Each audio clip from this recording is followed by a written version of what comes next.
ये देखो खेती का, खेत को कंप्लीट किया है गेहूँ बो के, और ये ट्रैक्टर से काम कर रहा है लड़का, बता रहा हमारा भी वीडियो बनाओ।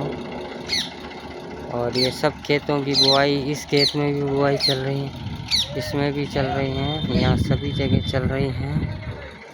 और हम हमारे कुल देवता राम कुमार बाबा धूनीवाड़ा से टोक देने के लिए आए, प्रार्थना करने की। बहुत पुरानी मेमोरी है ये। पैरोट देखो आप तो, कहाँ नजर ही नहीं आ रहा। ये है, कितना सुंदर है इसकी आवाज़, प्राकृतिक चीज़ें हैं। ट्यों ट्यों करते रहते हैं, हमारे ज़्यादातर वीडियो में ये नज़र आते हैं। क्यों